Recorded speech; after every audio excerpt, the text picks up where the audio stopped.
Parashat Shlach Lecha. Le peuple juif est au seuil d'Israël. Moshe Rabbeinu annonce que l'heure de la conquête a sonné. C'est alors que se produit un épisode tragique.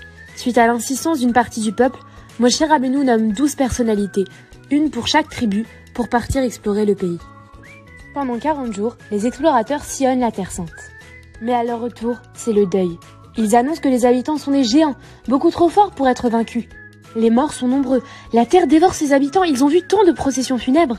En vérité, Hachem avait fait un miracle, il avait choisi ce moment pour faire mourir les Cananéens afin de détourner l'attention des habitants et les faire passer inaperçus. Caleb tente de rétablir la vérité et de convaincre le peuple qu'il peut assurément conquérir la terre si Hachem le veut. Mais le peuple est abattu et il s'effondre. Toute la nuit il se lamente. Pourquoi ne sommes-nous pas restés en Égypte?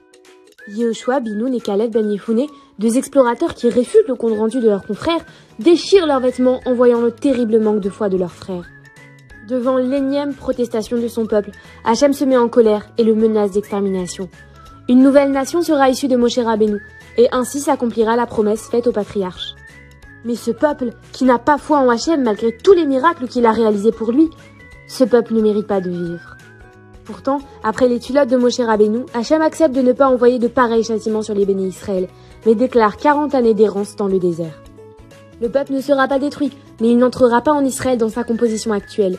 Tous les hommes âgés de 20 à 60 ans mourront dans le désert, et seuls leurs enfants mériteront d'entrer en Terre Sainte. Lorsque Moshe Rabbeinu transmet le décret aux enfants d'Israël, certains regrettent et décident d'aller en terre d'Israël. Moshe les arrête. Hachem ne le permet pas, vous n'obtiendrez pas sa protection. Ils n'écoutent pas et se dirigent vers Eretz Israël. Et en chemin, ils se font tuer par les peuples ennemis. Dans cette paracha, la Torah nous enseigne une nouvelle loi. Certains sacrifices doivent être accompagnés de libation de vin et d'oblation de farine. Cette loi n'entrera en vigueur que 39 ans plus tard, à l'entrée du peuple en Eretz Israël, mais elle est donnée dès à présent pour rassurer le peuple sur l'intention d'Hachem de lui donner la terre. Hachem punit, mais il n'oublie pas. Hachem punit, mais jamais, jamais, il ne rejette son peuple, et sûrement pas ne s'en choisit un autre. Ensuite vient la mitzvah de Chala. La Torah ordonne de prélever une portion appelée Chala sur chaque Pâques que l'on prépare à partir d'un certain poids. Aujourd'hui, on brûle ou on jette ce morceau, mais jusqu'à une certaine époque, il était donné aux Kohanim. Si une personne avait commis par erreur de l'idolâtrie, comme pour un enfant élevé par des idolâtres, ou une communauté qui était dans l'ignorance, comme du temps de Jérovam, elle devait amener un korban. Mais si cette personne savait la gravité de cette faute, elle sera retranchée du peuple juif. Un autre épisode tragique se déroule dans notre paracha. Le premier Shabbat fut observé convenablement, mais déjà le second ne fut pas respecté par tous. Un homme transgressa Shabbat en ramassant du bois, bien qu'au courant de la gravité de son acte. Les témoins allèrent donc voir Moshe et Aaron, mais personne ne savait quoi faire.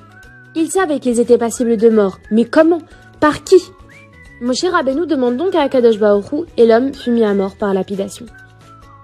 La Torah se conclut sur la mitzvah des tzitzit, permettant de se souvenir de tous les commandements de la Torah. Chaque mitzvah a son importance et doit être respectée.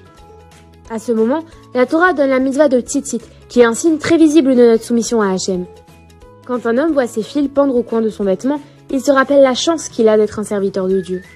Velo taturu achare levavchem ve'achare einechem. Les yeux amènent l'homme à fauter.